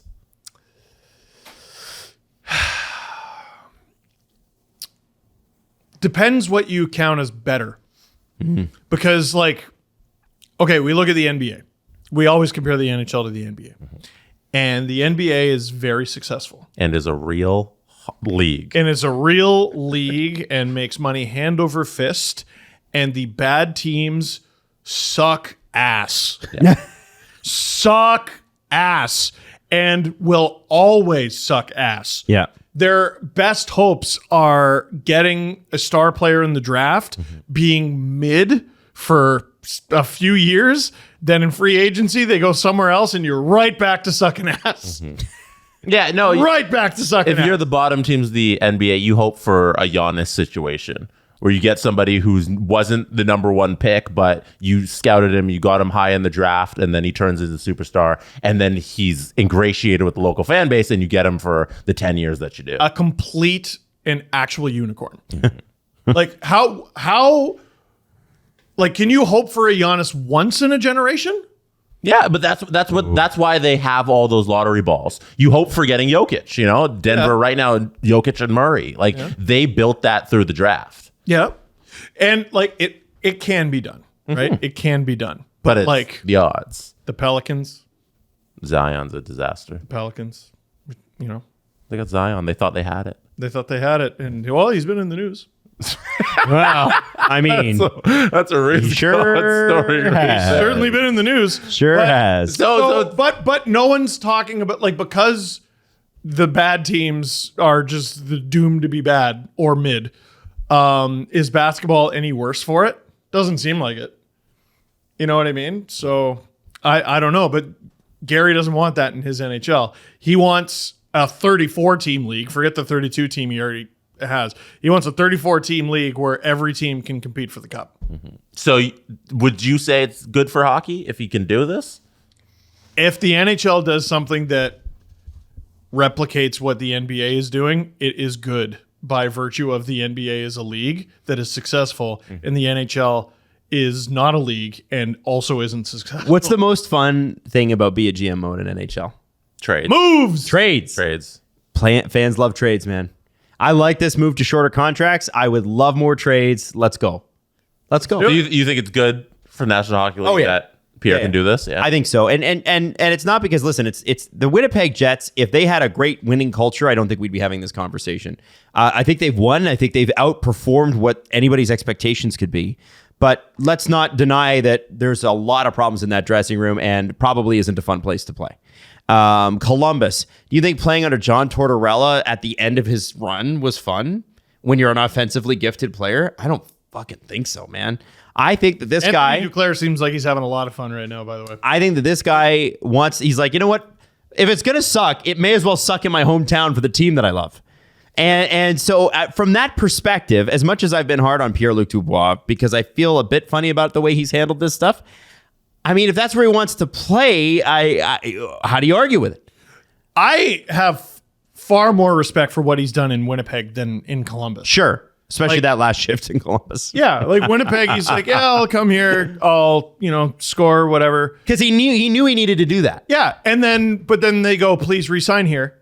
And all he's done is politely tell them, no, I don't want to. Yeah. He's exercised. Nothing wrong with that. He's exercised his right under the CBA. No, I don't want to. Yeah. And you know what? Columbus, it's like, I don't want to resign here. And they're like, fuck you, we're keeping you anyway. And he said, okay, well, I'm going to dog it. They tried to, that's Yarmo. Again, fucking Yarmo. But like, that's Yarmo playing hardball like he does with everybody. But I look at this. I look at what Winnipeg has to do, right? If you're looking at the Jets, this is a perfect situation for them to do a quick retool. You find Montreal's got tons of great prospects. Yeah. You try to grab one or two. They ain't giving you any of them. Well, they got to give you one. If you're getting not the ones Dubois, worth having. Like, you're not getting Lane Hudson. Well, I wasn't expecting Lane Hudson. Well, yeah. You got to get somebody good. Doesn't have to trade him in Montreal. They have his rights right now, and they can trade him anywhere. I think that 1 year thing is a very big possibility here for PLD. Here's what I was going to say though regarding Jarmo, is Jarmo was stubborn and PLD was stubborn. So PLD forces Jarmo's hand, but what does he get for him? Laine and Roslovic. Pretty good. What are we talking about the Jets getting for PLD? Oh, it won't be Shit. that. Exactly. So Jarmo was being pig-headed Jarmo about it, but I mean, we don't know what the Jets are going to get yet, but it sure sounds like it ain't going to be Laine and Roslovic. No. Caulfield and Suzuki. Yeah, I think so. That's reasonable. But it is a good shot for Winnipeg to sort of start this retool or rebuild or however they want to brand it, because last year they tried to move on from Blake Wheeler over the summer and nobody wanted him. I bet they want him more now. Well, he's got one more year left. I made that up. I don't think so. I think you're going to have to retain salary if you All of it. Like, break the CBA, retain all of that salary to get him somewhere else. Lou would find a way. Lou would find a way. Be like, really, Gary? You want to push me on that one? I wouldn't. I think traded him to Nizhny Novgorod. I think because I can. I think that there's a potential positive for this. For at least for Winnipeg. A couple other names that have come up. Noah Hannafin's got 1 year at about $4.5 million left with the Calgary Flames. The Leafs are always somehow linked to him, but I don't think that's what's happening here. I do. Let's go, Brad. Woo! The other one that's came up, and it is linked to Toronto, is Scott Laughton in Philadelphia. Now, he just signed an extension.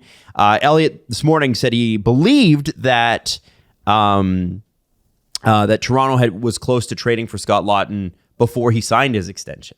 So is that a guy that's still interested? Are they still interested in that type of guy? There's no question. Great character and really effective player. Everything is up for sale on Florida. In the Flyers. The thing Fried said about that is supposedly the Flyers have already turned down a late first for Laughton. The Leafs have one. They have the 28th overall pick. And I'm sorry, if that's not enough, I don't think I'm down. I'm also wondering, who's going to... we do have to have a real discussion about John Tavares at a center position in a playoff situation. He can do it all regular season, but I felt like he really is slow, speed wise. I thought he was an effective player in the playoffs, but we are going to start to have that chat about the foot speed, right? And Laughton's another guy who's a winger. Laughton coming? He's not playing center for the Leafs? No, he wouldn't play on the wing. He can play center. I know he's left wing and center. I feel like Fried talked about him as a center. As a center? Okay. I don't necessarily think the Leafs' problem is Tavares at center, or what's he going to be worth the $11 million on the wing? Yeah. I don't know. We're talking we need a similar return to what our Timmy Panarin can bring to be an $11 million wing. I'm looking at Kaprizov. Yeah. I'm looking at his face-off percentage, and it isn't great. It's okay. But I mean, this is a guy who just came off a 43-point year. His next highest year in points was 5 years ago at 32 points. Yeah, he's 30, isn't he? Yeah, which is it's just an odd one. I don't know. I guess what I'm getting at is I'll continue to say it till I'm blue in the face. It doesn't matter if you put Tavares at wing or center. You cannot have these four guys. What costs more? What costs more, a second line winger or a second line center? Second line center. Right. So you're going to manage the cap better by moving your $11 million center to the wing and signing or trading for how the fuck do you think this is going to work? It doesn't make much sense when you outline. I think. Yeah, no kidding. Well, Steve. Jesse, God, I'm a scholar with this fucking team. But I think. They have to. But I think that maybe they don't think that it's a problem. I know they don't. They keep fucking losing. Scott Laughton doesn't make much sense. No. I feel like you can recreate what Scott Laughton provides for less than $3 million. Yeah. I think he'd be a great piece for a different team, but if we're talking specifically the Leafs, I don't see how that $3 million for the next 3 years slots in comfortably on your wing. Then we just look at him like Alexander Kerfoot. First of all, that's so fucking dark. Second of all, what's that movie with Jennifer Lawrence and Leonardo DiCaprio and there's an asteroid? Oh, the one on Netflix. Yeah. Don't look up. Don't look up. Don't look up. I feel like my life is just Leonardo DiCaprio's screaming at the news camera, and that's just breakfast, lunch, and dinner for me. Okay. I think you're not incorrect on that. You're not incorrect on that. Fuck. Okay. How does that math for you? We're in a cap crunch. We want to de-emphasize the core four, so we're going to move one of them to the wing. And I don't think that they are. I don't think that they are, though, Steve. I don't think they are going to move anybody to the wing. John Tavares. John Tavares specifically. I don't think they're doing that. I think that they are continuing on the way that they have. Yeah. And when they win the cup this year, this coming year, I can't wait to replay this clip for Steve. Rizz Gawd, Steve. Is that your prediction? No. Anybody who says it is lying to themselves. I think the Leafs are a very good team. Currently constructed. Well, they don't have currently constructed. They got 10 people who are free agents. I don't know what their construction is. So how are we saying it's going to be a completely different team next year. I'm going to kick you down the stairs. I can't wait to play this back for you when they win the cup. Kick you right down Can't the wait. stairs. Can't wait. Right chest. Beyond all that, I can't wait for this offseason to really start. They have a lot of UFAs. I know they do. And they don't have a lot of cap space. So what the fuck are they going to do? They have some cap space, right? Let me see. It's like 14, 15 million? Cap space with LTIR candidates, 14.7. Oh, with LTIR. But that's still 10 players they got to replace. Yep. It's almost like they have guys who are locked up for too much money. You know, it would be almost 5 million more if you didn't have Matt Murray's salary sitting on it. Is that that was the one we were talking about this whole time? He's getting on LTIR. Matt Murray, Matt the part Murray's of the going core LTIR. four. He's going on LTIR, guys. That was a prediction like last month. Yeah, it's for sure. But he was he backed up in the playoffs. He sure did. So we know he has the ability to enter an NHL game. Nope. So Mike Smith. What it was with the Oilers. Elaborate. Mm-hmm. He played in the playoffs, and then they were like, "Nope, he's hurt. Done." That's fair. Nope, he's hurt. All we really know about And Matt Murray, no one questioned it. he's got the ability to put on NHL pads. Yes, That's all we know. We do know that, and take a pregame skate. He did that. So It's so funny. Look at the Leafs cap friendly for all the forwards they had last year. Because look, you got 11.6 million, 11 million flat, 10.9 million, and then you got 6.9 million. William. And then they should trade that one. And then it falls off to 2.1 million, 1.15, and Matthew Nyes at $925,000, and that is it. Okay. On the NHL roster. Oh my god! If that unnamed NHL player, who's for sure not Ryan O'Reilly, said that, I think they might have been right. This will be interesting. I would, man. Here's what I want to know: how come no one's got to sit down with Brad Treliving yet? he's done radio hits. No, but like a sit down. You know, we're in the same fucking room. You're gonna have to look me in the eye. Let him do his job. No. Before This you is grill Toronto. him. You don't just get to simply do your job. All right, you want to simply do your job? I got to get Steve Keogh on the phone. Go to San Jose. Simply do your job. It's what is it, June something? Yeah, no, and nothing June against 10th? San Jose specifically. I don't know why I picked you, but you know that there's a difference in the media. I'm not saying there's a difference in success on the ice. Both teams haven't had a lot. I hope on the 12th of June, now that I know the date, Brad Treliving has more important things to do than talk to the media in doesn't. Toronto. Media. I hope there are more important pressing issues to solve, like moving JT to the wing. Moving him to the wing makes no fucking sense. I love how upset this is. Hey, let's do a press conference. Oh, yay. The Presser. SDP. I didn't know you were so mad about that. The Steve Dangle Press Conference. I didn't know I get that mad either about that. It's just, you ever just feel like things aren't that complicated, and everyone makes them really complicated? Yeah, there it is. But where is this 10-year-old going to commit to playing football? Oh my fucking god! That's what we need to know. Hasn't even hit puberty yet, but you know, high-ranking prospect. You got to do the. He may never grow. We have no idea physically what he'll look like at 14 or 16, but you know. This Leafs salary cap conversation reminds me of the Nugget threat. Okay. You got to do the Nugget threat. The Nugget throw. What's that? When you're you're going to order dinner or whatever. Hey, what do you want? I don't know. What do you want? What do you want? I don't know. You decide. All right, we're both getting 10 McNugget meals. And, that's a cool thing to get, but I don't know if that's your dinner. You know what I mean? Yeah. And then they go, well, no, I don't want that. Oh, so you do have an idea of what you want. Stop it. Oh my God. So what do you want? Tell me what you want. Tell me what you want. It's not that simple. Tell me what you want. All right, Jesse. Ryan Gosling got a point. Jesse, first question.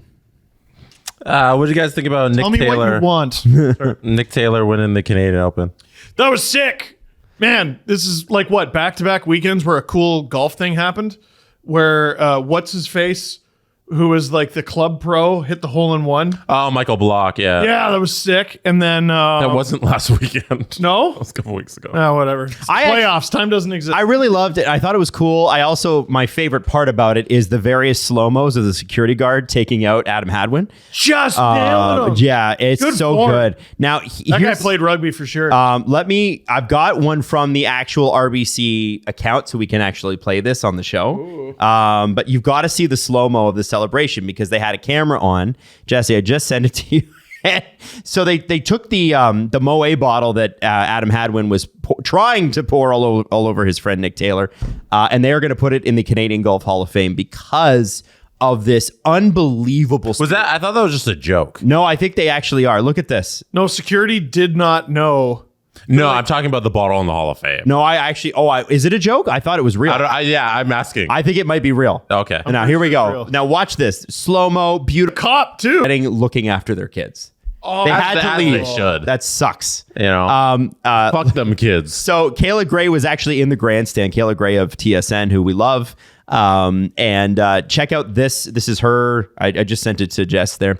This is her sort of bird's eye view of Adam Hadwin getting taken out. Oh, And again, it's so good. It's so good. wham! It's a good hit, man. It's a good hit. Like, I love that hit is overshadowing the 72-foot eagle to win the tournament. Wham! The fact that Adam Hadwin's able to grab a couple steps before finally falling over is pretty amazing too. Like, he holds tight. Look. Good goes, core. 1, 2, 3, boom. Good base. Yeah. That's pretty good. That's pretty good. Now, let's not overshadow the fact that this is the first time in 69 years this has happened. Nick Taylor, with a 72-foot putt. It's the longest putt he's ever hit on tour, ever. In his PGA career. In like 200 tournaments.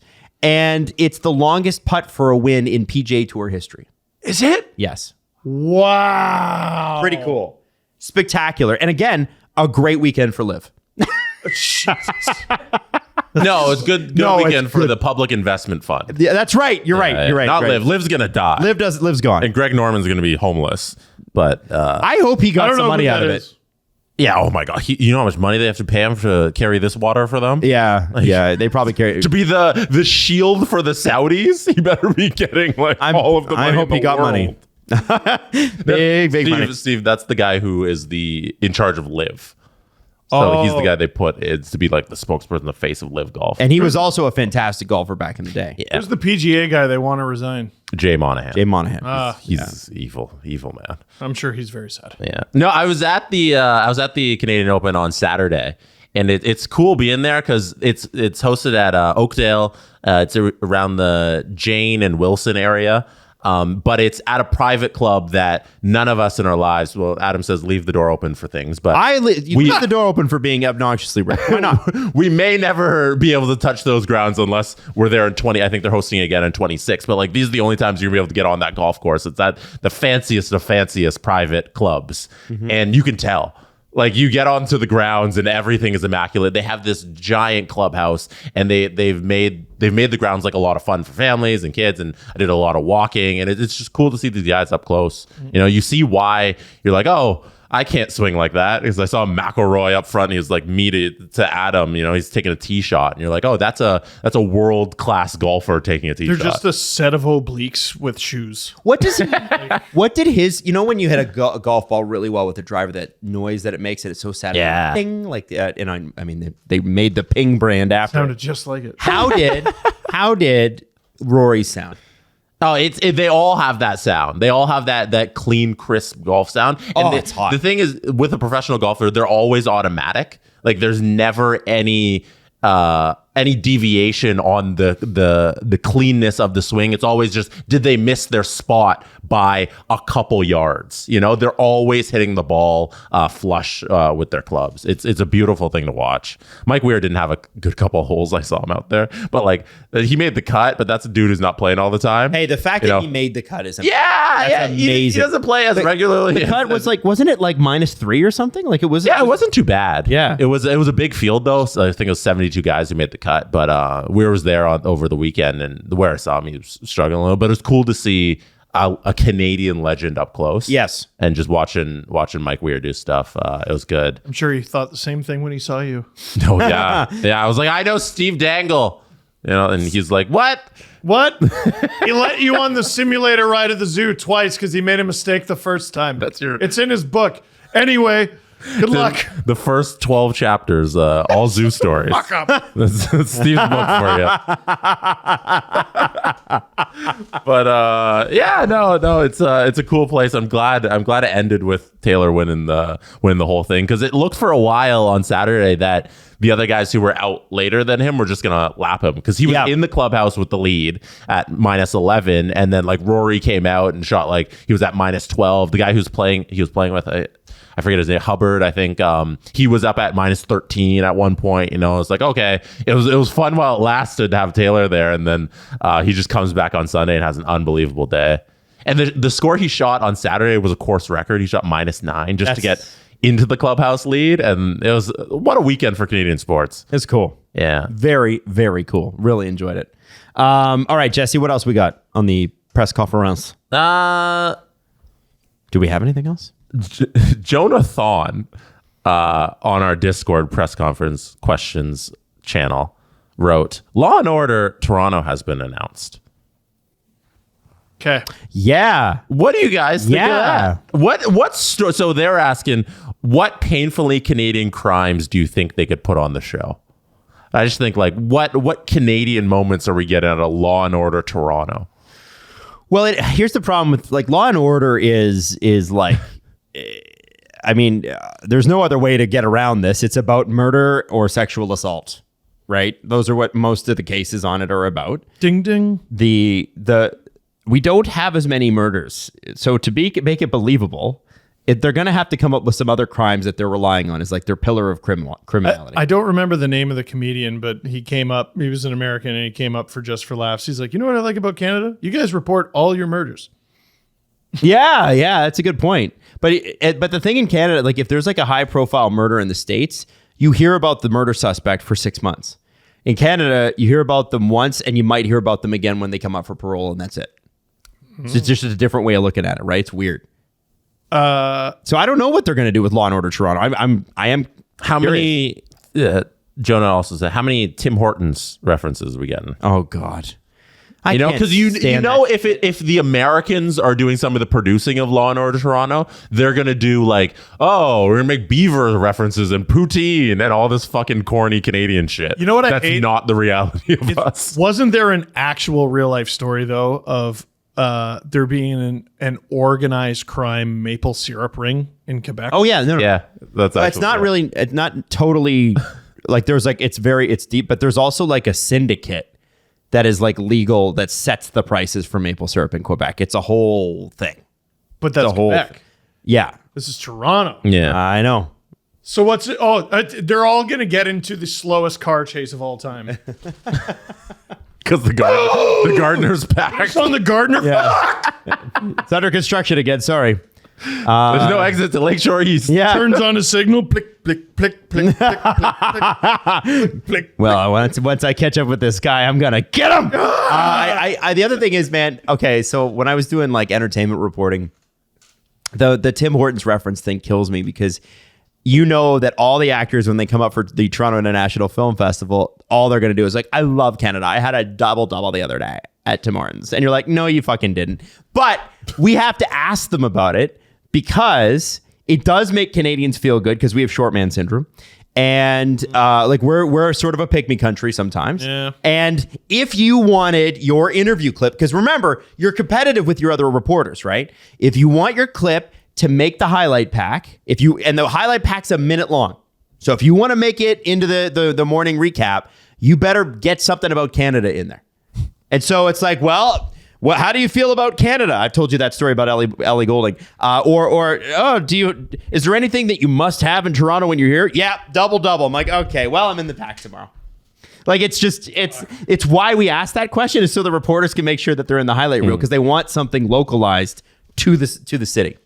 If you want to impress me, don't do the double. Be like, yeah, I got a P-Mel bacon sandwich at St. Lawrence Market. I'll be like, they don't have time to do that, and they don't eat. So yeah, I feel like these answers are what their PR person handed them. Yes. Who told them to say this.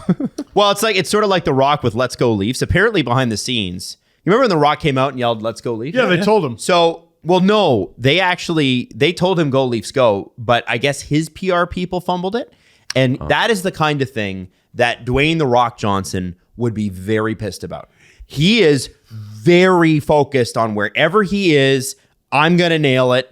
I'm going to make sure that if I'm in a local city, I know that I'm going to do X, Y, and Z, and I'm going to nail it, because he realizes that his support comes from people like Leaf fans. Like he's got stadium support. But it's so weird that he's like that, because he comes from wrestling, which, yes, is scripted, but so much shit goes wrong that a ridiculous amount of it is improv. Mm-hmm. Yeah. But he's gotta have. And we saw him respond to this on Twitter, right? He responded to the Let's Go Leafs thing on Twitter. Remember, he tweeted. I forget what he tweeted at, but he played it off nicely. Like, I think afterwards he realized what you're saying, in that things go wrong, and this was actually turned into a better moment because of how viral he went with Let's Go Leafs. So he responded it to boost the signal with the who's the one with the house? What is that? The Barbra Streisand effect? Yes. You know. Yes. So he talked about it more, so more people talk about it, and I think he realized that, and that's the wrestling background. Then. Yep. And it's because of the way Leafs fans treated it, though. Yeah. Look at this dumbass. We were like, yes. Yeah, let's go Leafs. We like that. Actually. Yeah, and how many days for the next games, or what next game did we start chanting "Let's go Leafs"? Yeah. It's still a meme. It was a thing. It's still a thing.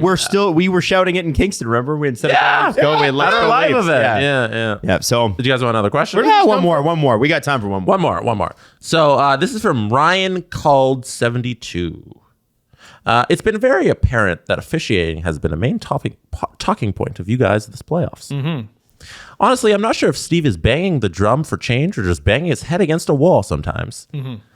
That said, do you guys think the problem with officiating is the severity of in-game punishments? I feel that every call isn't made because of the severity of a power play. Each call has a major influence on a game. Other sports do not have such a punishing result for minor infractions. What are your thoughts on rethinking the existence of power plays at all? That's interesting. I don't think you rethink the existence of power plays, but maybe there are. Okay, well, you hooked that guy, so the next face-off's in your zone, like a defensive zone face-off, because they do 5 and 10 and 20-yard penalties in football. You can do the same thing in hockey. That's interesting. Like, you have a 30-second, 1 minute, 2 minute, 3 minute, 4 minute power play. Yeah. I have wondered about that, or even 1 minute power play, because I don't know, 2 is kind of bad. Also, the option to have a power play or a penalty shot, or what if someone takes a 5 minute major but you don't want it? I mean, you probably want it, but would that be 2 penalty shots?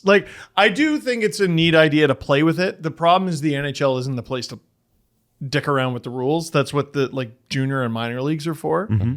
I'd like to see them try something like that, and I think that's why they're reluctant to call the rule book, because the question, how much of the game do you want to see on the power play? I mean, it's not totally illegitimate. That's Jeff Merrick's favorite thing. Is if you call everything, are we calling it hockey or are we calling it power play?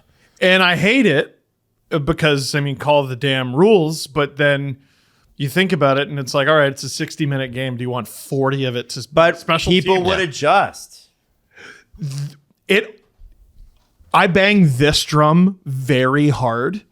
The NHL adjusted the rules in 05-06. People complained and they dialed it back. That is not what they should have done. This could have not been an issue. Leave it to the toughest hockey people to be the biggest pushovers. Dude, Yep. adjust to the rules, and I promise there will be fewer calls. They made it easier for them. They gave the players the easy way out. And as a result, the game is the exact same as it was 20 years ago. Yep. Yep. Yeah. I mean, there are some things that they changed, the stuff in the hands, but even that they didn't call. There were so many blatant examples of that in Game 4. They didn't call them. I think to bring it back to his question, I would say that is an interesting idea. It's an interesting idea. It's a really interesting idea. I don't know how that would work, but I definitely think it could work. And having, as we've seen with other types of punishment, sometimes it's good to have like some gray area, right? Like a little bit of a thing. So. Or like, do you start with possession? Sort of thing. I'd love for the NHL to, or not. I'd love a rolling start. I'd love like where there's no face-off. Face-offs to me are the most fucking annoying thing in hockey, because especially in the playoffs, the linesmen begin to believe that this crowd is there to see them. And they're like, I'm gonna fly, and the guys are like reacting, and then they get booted from the fucking circle because they thought the puck was gonna drop on the ground. You trick them, and then you kick them out. They're like, I tricked you hard to get the fuck out of here, loser. Put in that. Oh, that guy hasn't taken a face off in 20 games. Fucking get him in. I'm not changing the game. You should be smarter. You should not react. Like, what the fuck is that? Just drop the fucking puck, you loser. I hate that shit, man. It's one of the worst things in hockey. Honestly, it is one of the things I sit in my living room and I yell at the TV. Okay, so I yell that at the TV. I don't pay enough attention to this, but do the refs, when they're doing like a tip-off, do they go...